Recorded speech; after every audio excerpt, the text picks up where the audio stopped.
This is the LFC Forum podcast number 4. Today with me is Fergs, and we'll be doing a shorter podcast today, but we'll be discussing the clusterfuck that was yesterday's performance. And we won't go into too much moaning. We'll try and keep this as objective as we can, and we'll go from there. Fergs, how are you? Yeah.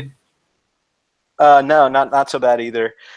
Pretty good. Kind of got yesterday out of my system, so I'm ready to talk about it pretty much. So what were your initial thoughts on yesterday's game?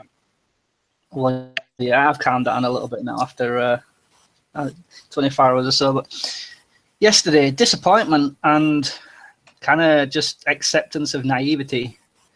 Like, again, we went down to 10 men, but typically, if you any game we've played where we've been up against 10 men, they sit back and defend, and either the floodgates open or they lock us out completely. And 10 men becomes a defensive performance, doesn't it? Really. That's right. And that yesterday just showed that we don't have that in our locker. We can't sit back and defend, and it's to go and demolish teams and hope they capitulate and we take advantage. If we're asked to sit back and do the basics, we can't do it. So some glaring, obvious mistakes that should have been rectified. Yeah, Phil, first thing I want to talk about yesterday is the team sheet that Klopp put out. So obviously the biggest surprise on yesterday's team sheet was the introduction of Ragnar Klavan.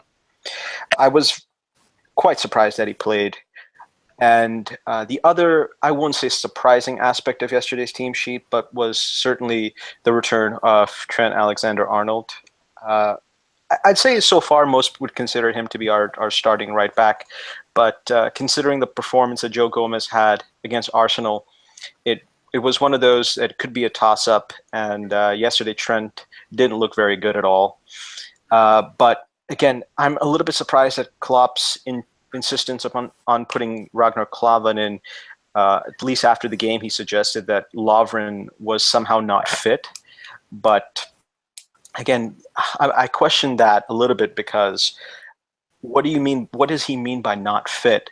Does he mean that he's actually incapable of playing a game, or simply he didn't participate in 1 or 2 training sessions? If it's the latter, I don't really consider that to be a lack of fitness. There are going to be plenty of players, especially, when they hit 26, 27, we're not going to train every day, but they're professionals. You expect them that they'll be ready to play when it's time to play on the weekend. So I was quite a bit surprised by that. And of course, the Andy Robertson just not being in the squad, completely left out. Just, again, something I'm not yet fully understanding right now. Personally, Trent looked a lot worse. I think that people are blowing that out of proportion. We played against one of probably the best attacking sides in the Premier League. Mm-hmm. Not only that, the people that should have been helping Trent out, he didn't have the support there. They didn't. The whole back line was an absolute shambles yesterday. Though, to be completely fair, I don't think Moreno did too bad. No, he was the best. Yeah, out of the back 4, he definitely was the best performer. No, Trent, I think, because of the good performance he put in, and everybody was hyping him up, and then just reality. But it isn't entirely his fault, in my eyes at least. He didn't have the support there. We did get overrun there, and we should have noticed that earlier and changed to... It's naivety. We know where our weaknesses lay. In a game that we're dominating, full of chances, and against us usually they put them away, but generally we dominate games. So those kind of being tested constantly are not abused constantly. Whereas in a game like against Man City yesterday, they're going to get chances no matter what you do. You could completely dominate the game and they will get chances and put them away. Just that's the quality of Aguero, and you can do about that. But it's just naive to think that we can keep playing the same way once... they cut us open in the first 10, 15 minutes numerous times. dominated the game, and I think Man City probably had a good fair share of that. Like, yeah, I think it was pretty even. It was pretty even. Yeah, it was pretty even to begin with. I mean, we had the better chances, I'd say, more clear-cut chances, but I'll come to that in a little bit. But yeah, I think against that, it was just naive to think that we could not support the fullbacks.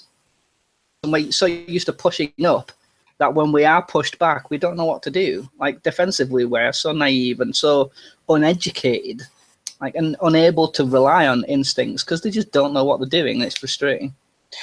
Yeah, so let's just talk about the exposing of fullbacks, because the way we play 4-3-3. Technically speaking, Mane and Salah are the wide players and should be the ones who help out the fullbacks. But the way we play, at least let's talk about the right side with Salah. He has such pace that playing him in a situation whereby he has to track back is actually counterproductive to what he brings, because he's a player, if he's closer to the shoulder where the back line is, playing on the shoulder of the back line, he's actually far more dangerous. So in that situation, one of the midfielders, in this case, would primarily be either Wijnaldum or Chan, who play as the two more advanced midfielders compared to Henderson. They have to be supporting the fullbacks more if Mane and Salah are not going to support the fullbacks more. Because quite frankly, with their pace and the way Firmino likes to drop deeper, they're typically going to be playing on the shoulder. And how many times did we see Salah yesterday break free against Otamendi? He just had him every time playing on that shoulder. So for Salah to be dropping deeper to help the fullback sometimes is, to me at least, counterproductive for his style of play. But we should be compensating for that by at least by making sure that our fullbacks are supported by the midfield.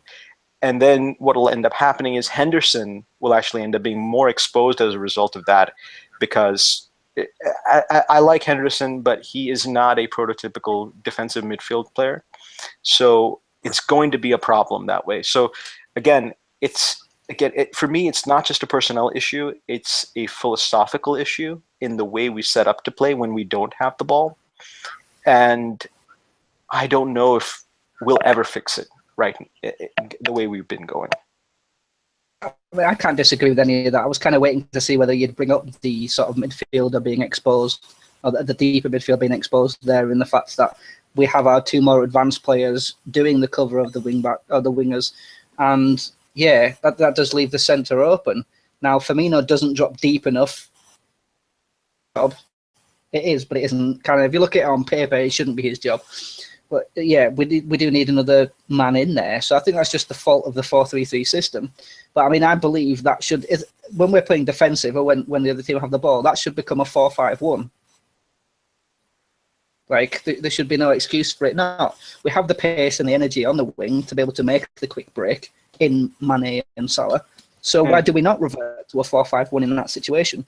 So I would say in a 4-5-1, I would actually have Firmino drop into the 5, and I would have Mane or Salah be the 1 because of their pace. You see what I'm saying? Like, because I want one of those two faster players to play on the shoulder, even if it's a long ball over the top. I want one of those players to play on the shoulder, just because they actually can cause more headaches for the for the back line, as opposed to Firmino, who will not break away at speed compared to those two. I mean, I totally see the merit of that. I disagree in the fact that it depends on your defensive shape and it depends on the attacking shape of the other team.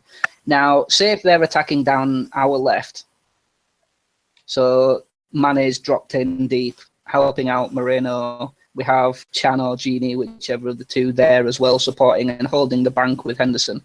Now, unless their opposite side winger and fullback are pushed right up, there's no reason why midfielder on the other side, so like I said, Gini or Chan, and then Salah could not be a little bit more advanced to look for that diagonal switch of play to hit on the break. Sure. Or to play into Firmino, I can't get the word out, lurking or loitering around the halfway line to then be able to link the play. So think Alana ball through to Gini, was it?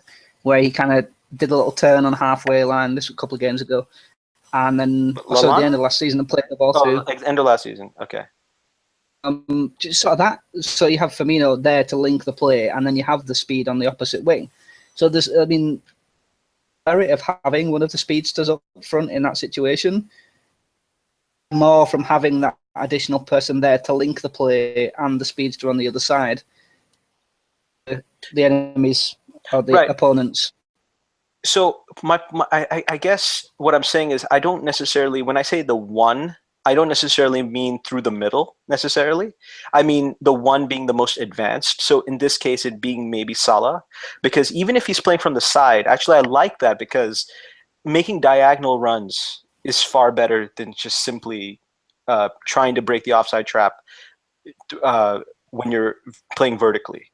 So it's a lot harder to break it vertically than when you can do it diagonally, because you can pick up a lot of speed and stay onside at the same time, making sure that you break the offside trap and you are onsides. So I always see Firmino playing a little bit deeper and Salah usually being more advanced in that case. So I totally get it, but Salah still being pushed more to the right, or Mane being pushed a little bit more to the left, depending on which side the other team is attacking. Yeah, I mean, it's still just relative, isn't it? I mean, you can't prepare for every eventuality. You can only train.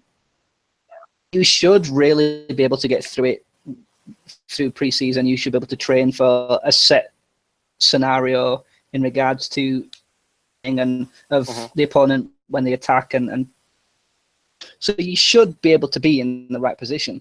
Yeah, it's just I just don't think we think of that. We're so like, it is an arrogance and a cockiness in regards to, we just think we're going to blow teams away because of our speed and the way we do counter attack and how quick we can hit teams on the like on the break and just moving forward. We do play some scintillating football. Sure, yeah.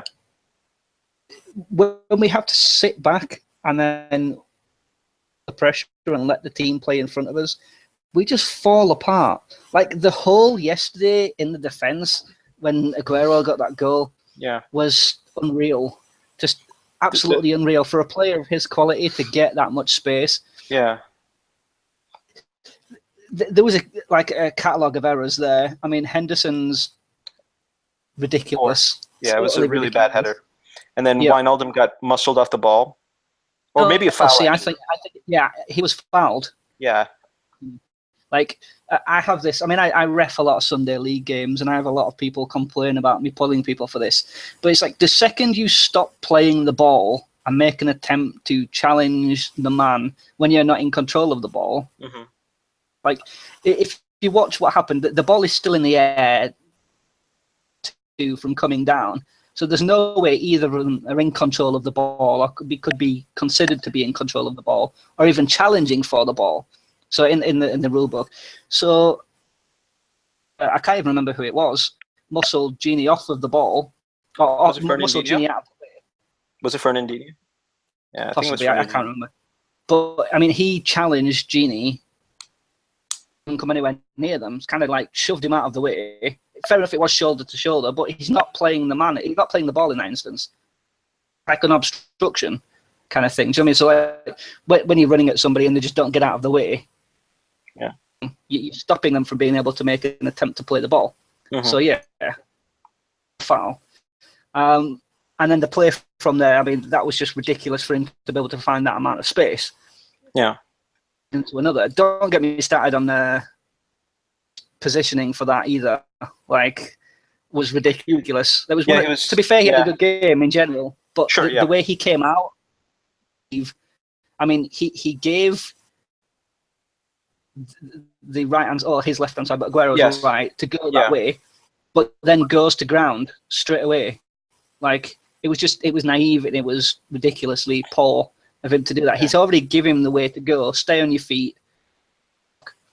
I mean, Aguero's he probably would have finished it. He's good at one-on-ones, but that was very, very poor goalkeeping at the time. Yeah, see, when you're in that kind of situation, rounding the keeper is actually the best option. It's actually the most high percentage option, in my opinion, when you have that kind of space. So again, a catalog of errors there, and it doesn't help when City play with two, quite frankly, sizzling forwards in Gabby Yeah. Jesus and Aguero. It's just a problem for two center backs to deal with those kinds of forwards. It's what we used to do back in 2013-14 when we used to play Sturridge and Suarez. It's just hard for center backs to deal with forwards of that quality because their off the ball movement is fantastic, and they just have that know-how to get that yard of space, and once they've got that yard of space, it's almost impossible to catch them. Well, yeah, I mean, their movement is great. Yeah, their movement is phenomenal. I mean, playing two up top against us, we're naive to think we can deal with that. No, yeah, we can't, because we're just not positionally good. We don't read the game well. And to be fair, we're not really blessed with pace or much physicality back there. If you look at the players we have, add to that, we then City do like to switch the play out wide, cut back in, and then play a ball through the lines. Yeah, and Silva both capable of doing that. And like we referenced earlier, if we have Gini and Chan pushing out to give the fullback support and to deal with De Bruyne or Silva, which is just not capable of doing, unfortunately. No, he's not. Not as a defensive-minded midfielder anyway. He just doesn't have the knowledge or the experience to do that. It was just a recipe for disaster, really. Yeah, most DMs will struggle with one of those two players. When you have two of them on the pitch at the same time, it's going to be really problematic for even the best of the best to deal with it. So yeah, I was really disappointed with that first goal. The first goal disappointed me the most because every other goal subsequent to that just felt like an inevitability. I'm not going to get into the whole red card discussion. I talked about that way too much yesterday in the post-match thread, and I'm honestly tired of talking about it. Yeah, I had I don't know how many pages worth of it, but I'm not going to give my opinion on it. I'm just simply going to state that personally, I did not necessarily see that as a red, but I'll let you talk about your feelings on the decision yesterday. Brief in that I can see why people don't want it to be a red, but there's no way by following the rules in the book that it isn't, like, regardless of him looking at the ball or not. And yes, he is entitled to go for it. He would be criticised and called if he didn't. But at the same time, you can't have your foot that high. Like, it's looked worse than it is because it's the goalkeeper and they're afforded quite a lenient amount of protection, to be honest. So that's probably influenced the guy's decision.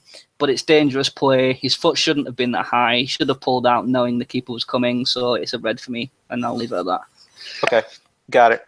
So I know people may want to hear more about the red, but I'm not going to entertain that discussion today.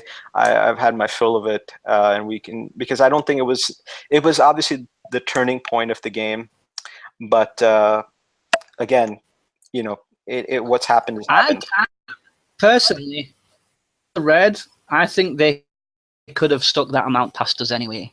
Yeah, I think so too. We to see our attack because. I mean, we were getting through their defense quite willingly as well. And like Salah, initially, his end product isn't there, and it's something that frustrates the hell out of me. How he managed to get Player of the Month, I don't know, because I believe he was poor in the first few games. By the standards I expect of a player we paid that amount of money for, and based on his stats last season as well, there's no way on earth Mane should not have. It shouldn't have been. It should have been Mane. Like, how he didn't get it, I don't know. Possibly even Firmino, because he's had a really good start. Mane got Premier League Player of the Month, by the way. I did see that. Yeah. But how Salah got our Player of the Month, like club Player of the Month, I just don't know. It doesn't make sense to me, because I thought he's been not poor. I think poor is probably too harsh a word to use, so I'll apologise for that. But I think his end product isn't there. Despite him having the assists and the goals, for the positions he gets into and the chances he has, like, he could be prolific. He could be, if it clicked and he works on his finishing and gets there, and his delivery, and picking out of passes is better, he would be absolutely world class. There's been no doubt about it. Mm-hmm. Quite there yet. Whether it's confidence, he isn't quite settled in. Don't know. Anytime, not now. Mane's banned for 3 games, but yeah, we'll see. Yeah, the only thing I was annoyed with Salah yesterday was the finishing, and some of the passes that he played when he got into good positions. So, but again, for me, I'm quite happy with the way he started the season off. I mean, his return so far has been pretty good, at least goals wise. I just wish that he had put one of those chances away yesterday. We would have had a different game. Yeah, it would have been a different game yesterday. But after we lost Mane, the way we played was really, really disheartening. I don't want to draw too many conclusions out of yesterday because I really don't think that that's indicative of our team. But I would have, but I really was disappointed with the fact that we conceded 3 more very, very poor goals, and we went to a back 3 yesterday after we lost Mane. I think we should have just gone to a back 4. 2 banks of 4, 1 man up front, shut up shop, don't give away too many goals, don't run up that negative goal difference. Just, again, didn't really like that because we have a big game against Sevilla, basically. So I like the fact that Klopp realized that and pulled Salah out of that game, and then pulled Firmino as well out of that game. But I was just disappointed with giving up 5. It was really problematic. It was the manner of the conceding that bothered me. Like, mullered for his part in the Jesus header. Mm-hmm. At the time I was thinking, what the hell are both centre backs getting caught underneath the ball? The ball went over both of them into the centre of the goal, where you typically would expect both centre backs to be able to cover that. Like, that was just really, really poor positioning. Matip is way too close to the ball, and Clavan as well. Now, yes, I mean, they do have to pick up their men back there as well. That there's no way we should have given that amount of room to a forward of his caliber. Yeah, the ball was good. Trent probably could have done more in regards to closing it down. Like, it was just perfect. He's too good. He's too good. Yeah, he's a very, very good player. But Trent got mullered for that, and I don't think he should bear all the blame. I think Mignolet could have got a hand to it as well. Mignolet could have even claimed a cross, quite possibly. Yeah, both centre-backs getting caught underneath that is pretty much unforgivable. The first Sané goal, that was unreal. Getting beat at his near post like that. Nowhere near. It was placed very, very well. Yeah, but I mean, Mignolet is like 1.5 yards off his post. There's no way he should be getting beat there as a Premier League goalkeeper. And the Sané second goal finish, but the Ox has got to do better closing him down. Yeah, Oxlade-Chamberlain made a debut yesterday. I feel sorry for Oxlade-Chamberlain. What a horrible 2 games for him. Yeah, it's so poor. I hope this is just only going to be there for 2 games, but he's going to get a chance to play now. In the next couple of games, or probably Coutinho will probably get a chance to play. I don't know what's going to happen with Mane out. Are we going to change formation? What's going to happen? But we'll see. I doubt Klopp is going to make changes to formation. I think we'll just go 4-3-3. Probably Salah will go left, Ox will go right, and Coutinho I think probably it'll be the opposite. Salah on the right and Ox on the left, just for the cutting in potential. Okay, or do you think Coutinho goes to the left? No, I think Coutinho drops into the centre. Who goes out? Wijnaldum? It's got to be. Gini's been a passenger. Like, everybody was like, oh yeah, he's back to doing his really good games and back to showing his potential against Arsenal, and then he just falls apart again. He was a complete passenger. Yeah, I thought midfield was atrocious yesterday. All the midfield. So not just singling him out. Not singling him out, but one of the reasons I never took much out of the Arsenal game, at least I didn't want to start to get too hyped. I don't want to hype myself on the Arsenal game because, again, I think I said this to Maps that I don't think we'll get as easy a game at Anfield all season long. They were dreadful the way they came in to play us. no pressure on the ball all the time in the world. We'll never get an easier game at Anfield this season. So I wasn't really drawing too many conclusions out of that one. I'm not going to draw too many conclusions out of yesterday as well. I think we're certainly better than what we showed yesterday, and we'll prove that in the game against Sevilla, I think. So I'm disappointed that. Oh wait! Mane will play on Wednesday. Mane's not suspended. Yeah, Nope. so Mane's going to play on. So we're going to still keep Mane in the left side, but let's see if Coutinho comes back for that game. I'm not really sure he will, but hopefully he will. It's got to be Gini that's dropped, though. Well, we'll see. I'm not really sure. Gini seems to be a pretty big favorite of Jurgen, and he plays well at home. At least that's what I'm told. So we'll see. We'll see if he gets the start. But hopefully we get a chance to put things right.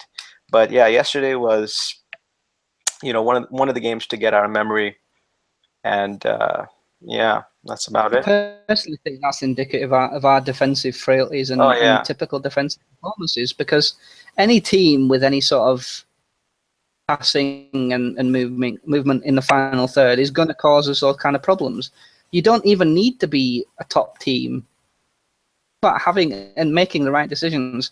Like, there's too many times we're conceding goals against, I mean, air brackets right now, but the smaller teams, because they play ball. Like, it takes 2 or 3 passes and they're through on goal because we just don't react quick enough. Everybody's so set in their ways and wants to chase the ball down. I mean, I've touched on this before, but this gegenpressing thing, like, unless you all do it as a team, what you're doing is putting yourself out of position. If you chase the ball down and that guy passes around you, you're behind the play, you can't influence, you're not in good defensive shape, you're not supporting the team. Mm-hmm. It's just a problem we have because we want to chase the ball and force mistakes. Now, it looks great when it works. If we get 2 or 3 goals a game doing that, it's going to be like, yeah, the system's great, look at it, how it works. But then they're forgetting how often we are getting caught out of position.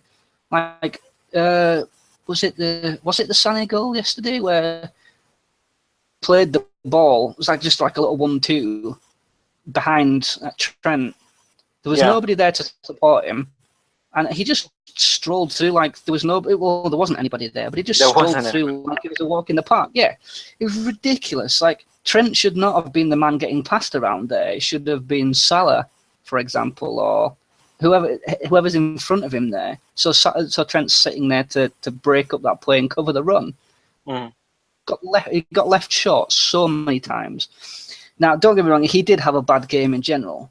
I'm not trying to stick up for the lad and say he's great. He's been overhyped. He does have potential, but he got mullered yesterday for being left to deal with it on his own against a team like City. Now, that just doesn't sit well with me. Like, the whole back line yesterday, I say Miggs probably did enough to be left out of that. He did enough. He made some really good saves. Save pace a little bit, yeah. It could have been a lot worse. Though I don't think he had a particularly good game. He just dealt with what he needed to deal with. Well, nobody really has a great game when you lose 5-5, Of course. Yeah. But yeah, the back line yesterday just was at sea. The midfield was being there.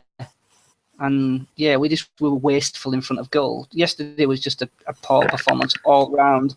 Now, whether that you and men or what, I thought we were poor before that. We did okay going forward, but again, defensively poor. And it's just going to be the same thing every single time we have a podcast this season. We're going to be able to point out defensive mistakes and defensive, because we haven't done anything to. And I mean, I'm going to get fed up of going over the same things, but how often do we need to say it? How often do the fans need to see this week in, week out about it? I personally don't think anything will be done. I just think it's the way we play, and it's the way we set up, and it's the lack of personnel. It's really a combination of both.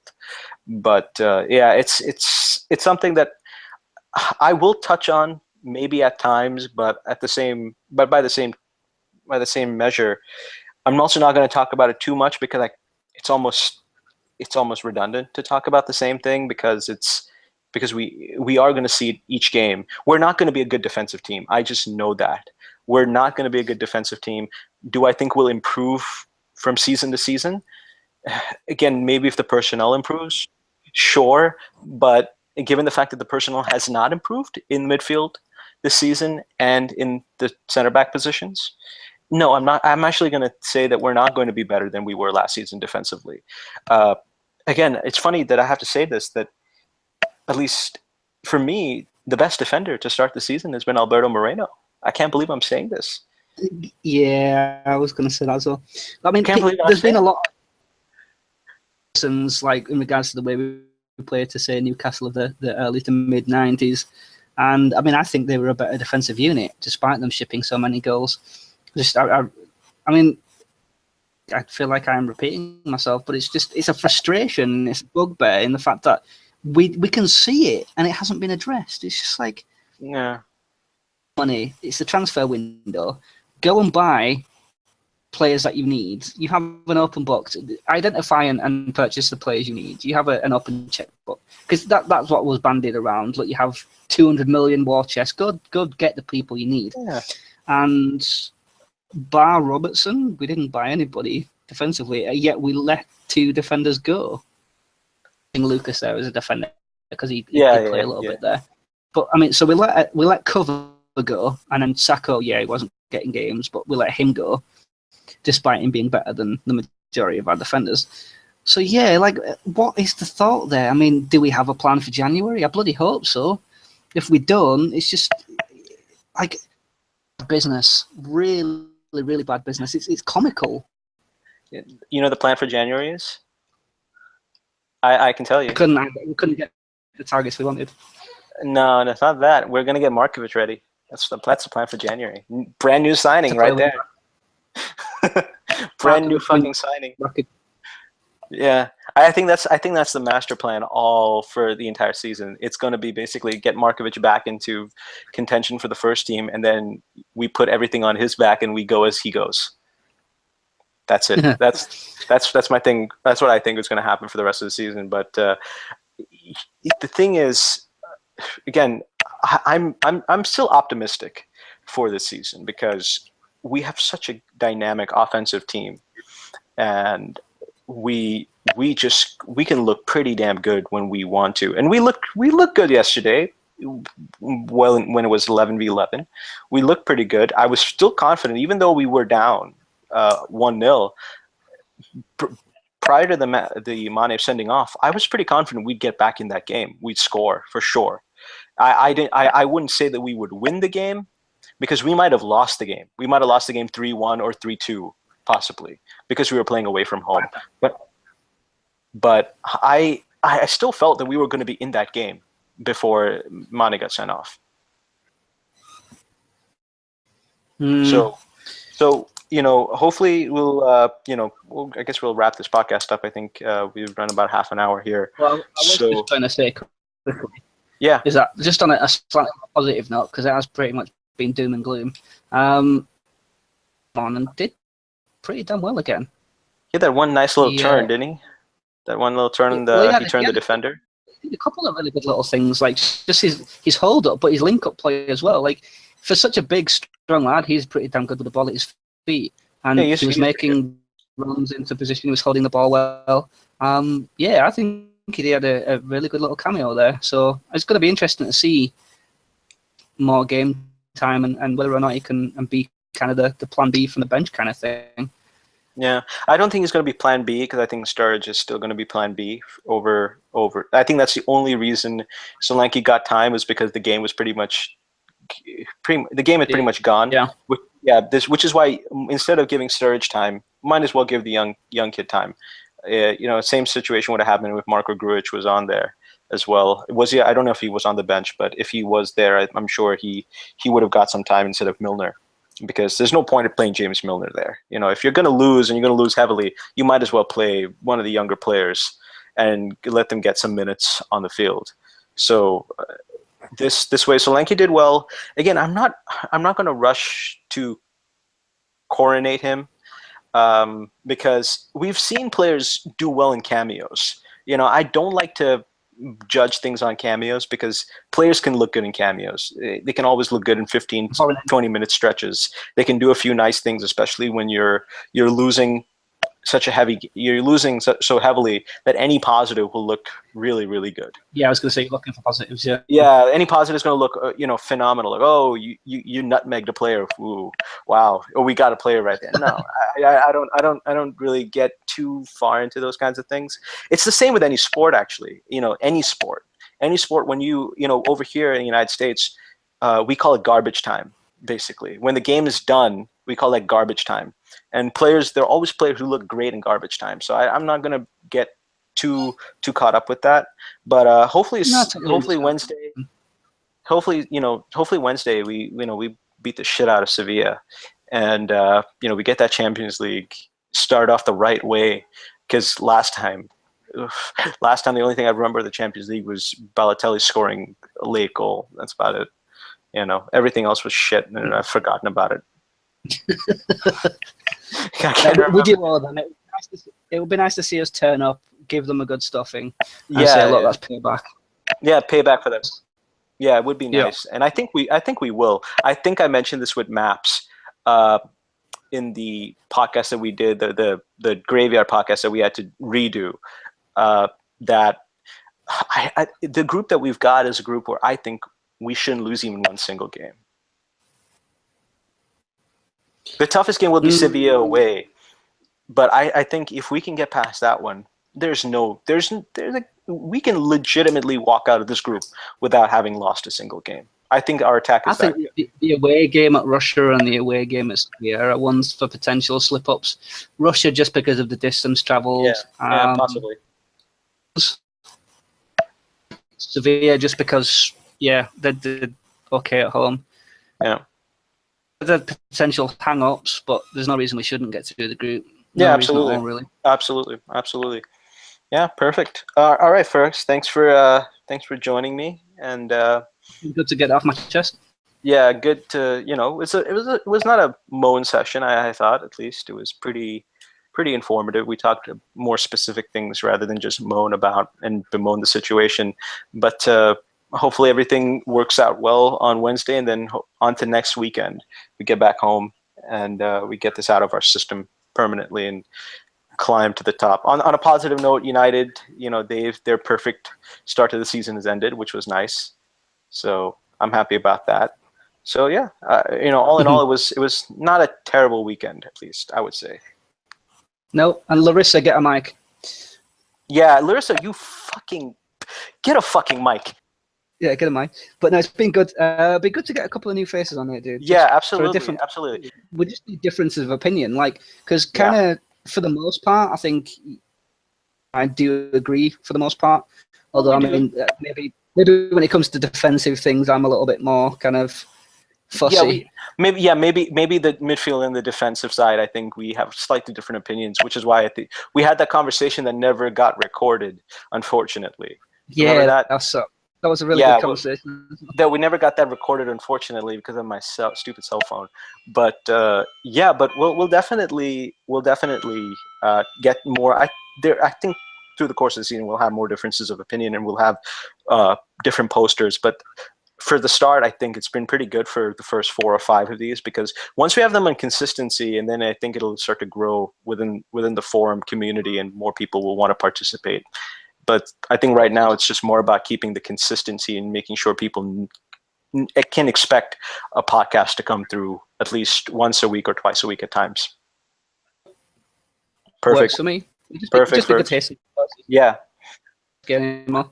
Yeah, I was trying to get Crackerjacker on here because he usually is available, but what happened is that he's actually moving to London this week, so he was really busy. But he said that maybe the week after he'd be available, and he's a good poster. I really like his opinions, and he would have been a good poster to have on. But sadly, he's moving right now, so I'm sure we'll have more faces on here.